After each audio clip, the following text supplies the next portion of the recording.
انگریز تاریخ دان ہے، انگریز ہے، اس کا کوئی تعلق میرے دین سے نہیں، لیکن تاریخ لکھنے میں اس نے یہ بات لکھی کہ میں نے ایسا جرنیل دیکھا ہی نہیں جیسا صلاح الدین تھا، اس لیے کہ اس کے جذبے جیسا میں نے ایک بھی جرنل دیکھا نہیں۔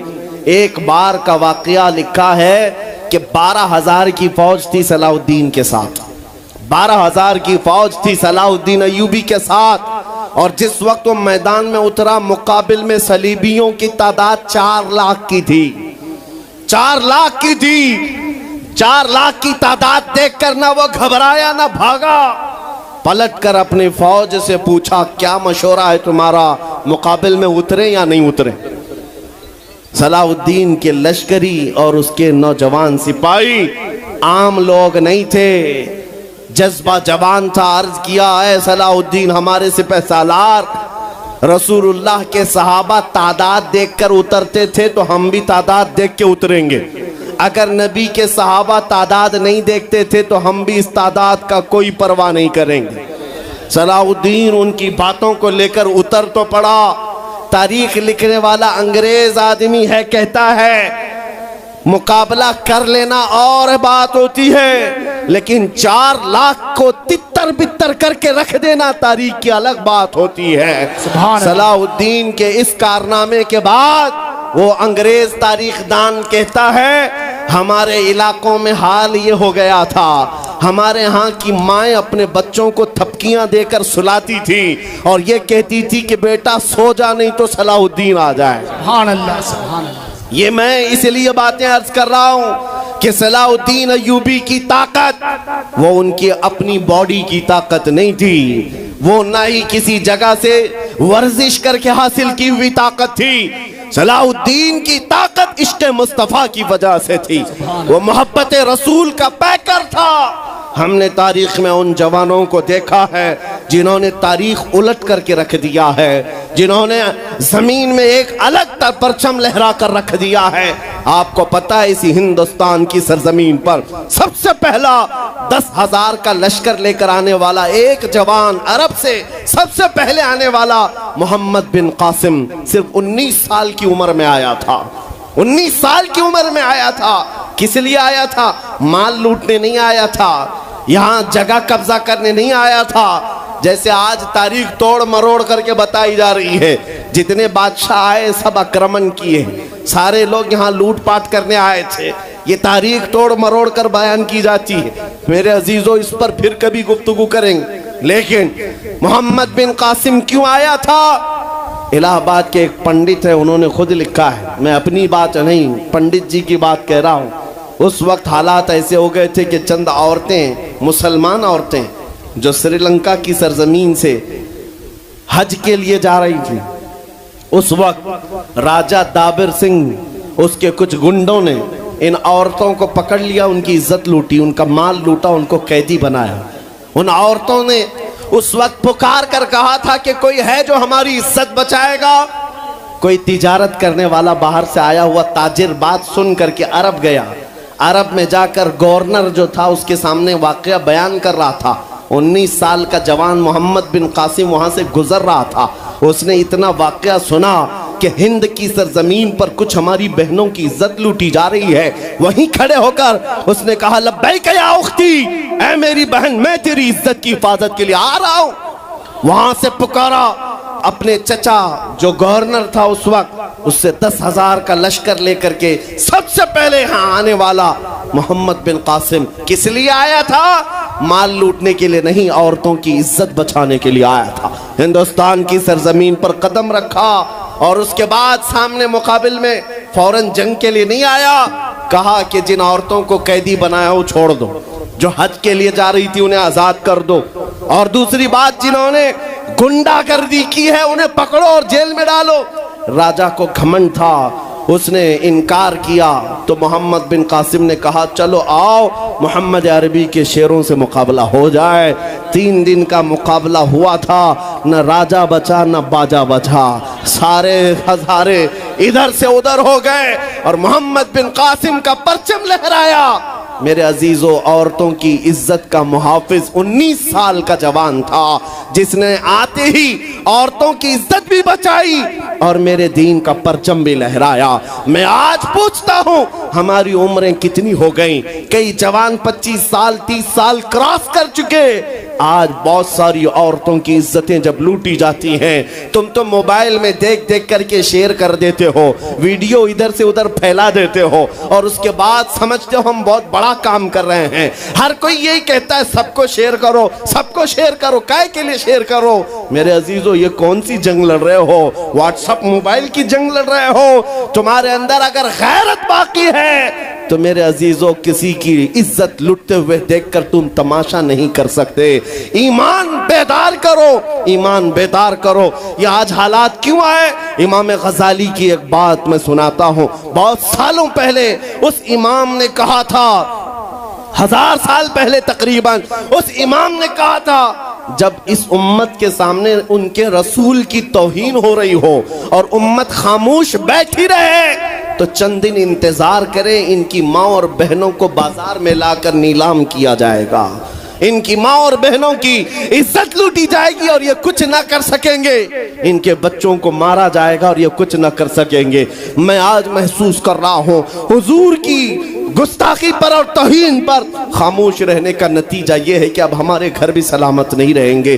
لوگ آج چیخ رہے ہیں، مسجدیں ویران ہو گئی، مسجدیں ٹوٹ رہی ہیں، خانقاہیں ٹوٹ رہی ہیں، نہ جانے کتنے مزارات بلڈوزر سے ختم کیے جا رہے ہیں۔ یہ تمام باتیں اپنی جگہ پر، میں آپ سے پوچھتا ہوں، جان ایمان رسول اللہ طرح چل تو نہیں سکا لیکن خود کیسے چلتا تھا یہ بھی بھول گیا، اور میں اس کو تھوڑا بدل کر کے اپنی قوم کے لیے کہتا ہوں، شیر چلا کتے کی چال اور اپنی چال بھول گیا۔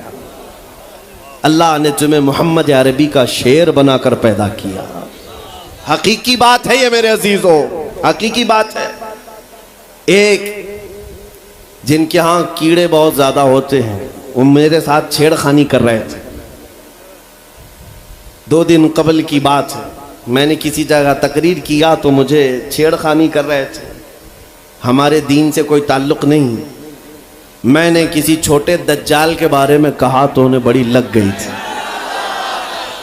آج کی تقریر پھر وہ سن رہا ہوگا، صاحب میں کہتا ہوں، مجھے انہوں نے میسج میں کہا ہے، گوشت خور مولانا، گوشت خور مولانا، گوشت کھاتے ہیں اور اسٹیجوں پر چلاتے ہیں۔ میں نے جواب میں کہا، اللہ کا بڑا شکر ہے گوبر خور تو نہیں ہے، اللہ کا بڑا شکر ہے ہم گوبر کو کوہ نور کہنے والے تو نہیں ہیں۔ اللہ نے دودھ پینے والی قوم میں پیدا کیا ہے، پیشاب پینے والی میں نہیں۔ نعرے تکبیر، نعرے رسالت، نعرے حیدری۔ میرے عزیزو یہ کوئی بات لطیفے کی نہیں ہے اور نہ ہی چھیڑ خانی کی بات ہے۔ میں ان سے کہتا ہوں ہمیں چھیڑو مت، ہم اپنے نبی کی بات کرتے ہیں، ہم اپنے نبی کی بات کرتے ہیں، اور جہاں پھر تم چھیڑو گے تو پھر ہم اپنے طور پر جواب بھی دیتے رہیں گے انشاءاللہ۔ اس لیے کہ اپنی اپنی قسمت کی بات ہے۔ مجھے گوشت خور مولانا کہہ رہے ہو اور خود کی حالت معلوم نہیں ہے۔ اللہ کریم کا شکر ہے کہ ہم نے دنیا میں دیکھا ہے گوشت کھانے والا بھی شیر ہی ہوا کرتا ہے اور گوبر کھانے والا سور تو نہیں ہے۔ اللہ کا بڑا کروڑا احسان ہے۔ میں ان باتوں میں نہیں آ رہا، لیکن ایک بات ضرور کہنا چاہتا ہوں اے سنیو، ایک بات کہ دنیا 1000 تانے دے، ہمیں فرق نہیں پڑنا چاہیے، اپنے نبی کے اخلاق کو کھل کر کہنا ہے۔ میں آپ سے پوچھتا ہوں کیا ہمارا یہ ایمان ہے یا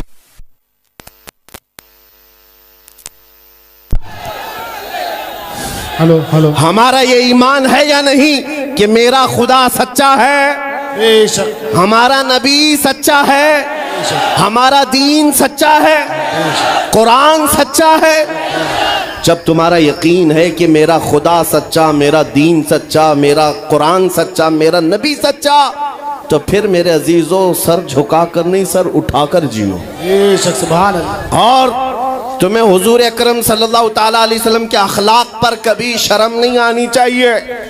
کوئی ٹوپی پر کوئی داڑھی پر تانے مارتا ہے تو اس کو نظر انداز کرو، اس لیے کہ مرنے کے بعد اس کیڑے کو منہ نہیں دکھانا ہے، آمینہ کے لال کو منہ دکھانا ہے۔ سبحان اللہ۔ تانا دیتا ہے تو دے کر مر جائے گا، ہمیں فرق نہیں پڑتا، ہمارے لباس سے جلتے ہو تو اور جلو مرو، اس لیے کہ جس کی قسمت میں یہاں بھی جلنا وہاں بھی جلنا، اور الحمدللہ سنیوں کی قسمت میں یہاں بھی خوشیاں ہیں وہاں بھی خوشیاں۔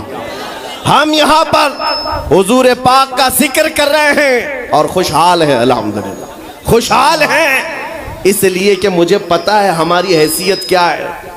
خوشحال ہیں آپ بھی، ہم ہیں۔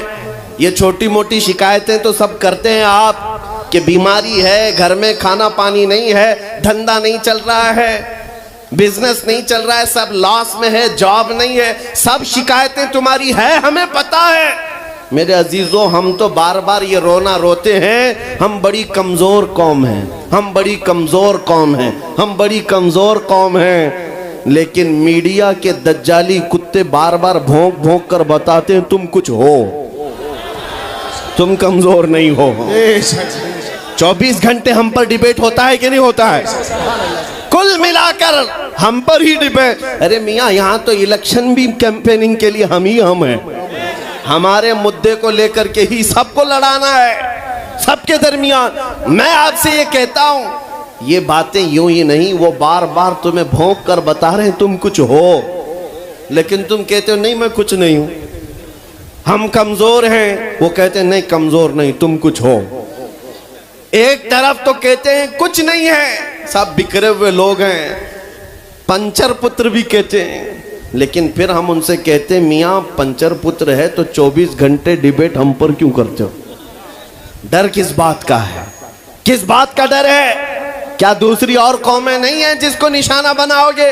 ارے 70 قومیں موجود ہیں، لیکن ہمیں پتا ہے تمہاری آنکھوں میں اگر کوئی چبھتا ہے تو غلام مصطفیٰ ہی ہے، اس لیے کہ انہیں بھی تاریخ پتا ہے، یہ اگر نکل پڑے ہیں صحرا سے بغیر چپل کے پیوند لگے کپڑوں سے تو قیصر و کسریٰ کو بھی دھول چٹا سکتے ہیں۔